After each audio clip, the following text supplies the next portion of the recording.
যুক্তরাষ্ট্রের নিউ ইয়র্কে চলছে ৩৩তম আন্তর্জাতিক বাংলা বই মেলা। এবারে স্লোগান যত বই তত প্রাণ। অংশ নিয়েছেন ২০০০ লেখক।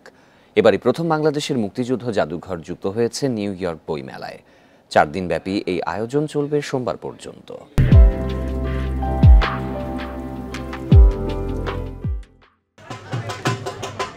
যত বই তত প্রাণ স্লোগানে নিউ ইয়র্কের জামাইকা আর্টস অ্যান্ড পারফর্মিং সেন্টারে শুক্রবার থেকে শুরু হয়েছে আন্তর্জাতিক বাংলা বইমেলার ৩৩তম আসর। ৪ দিনব্যাপী এই বইমেলার উদ্বোধন করেন বাংলা একাডেমির মহাপরিচালক কবি মোহাম্মদ নুরুল হুদা।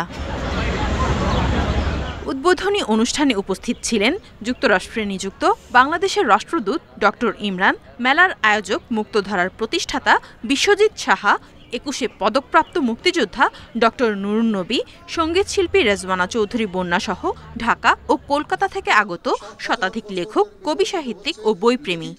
বাংলা ভাষার আছে সেই শক্তি, সেই সমুদ্র তরঙ্গ, যে তরঙ্গ দিয়ে বাংলা ভাষা সারা পৃথিবীর শব্দরাজিকে গ্রহণ করতে পারে। নিউ ইয়র্কে যারা এই প্রতি বছর এটা ৩৩ বছর আপনার ধারাবাহিকভাবে করে যাচ্ছেন, তারা একটা বিরাট কাজ করছেন। বাংলাদেশ, ভারত, যুক্তরাষ্ট্র, কানাডা সহ বিভিন্ন দেশের স্বনামধন্য ৪০টি প্রকাশনা প্রতিষ্ঠান এবারের বইমেলায় অংশ নিয়েছেন। বাংলাদেশি ও প্রবাসী লেখকদের প্রকাশিত ১০,০০০ নতুন বই দিয়ে মেলার ৪০টি স্টল সাজানো হয়েছে। বই প্রদর্শনী ছাড়াও এবারের মেলায় রয়েছে আলোচনা, সেমিনার, বই পরিচিতি সহ নানা আয়োজন।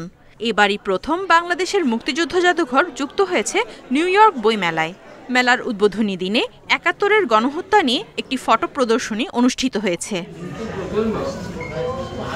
বাংলা একাডেমির আদলে ১৯৯২ সাল থেকেই নিউ ইয়র্কে আন্তর্জাতিক বাংলা বইমেলা অনুষ্ঠিত হয়ে আসছে। নিউ ইয়র্কে প্রবাসীদের সর্ববৃহৎ বাংলা বইমেলা এটি। Nadia Tabassum, independent news.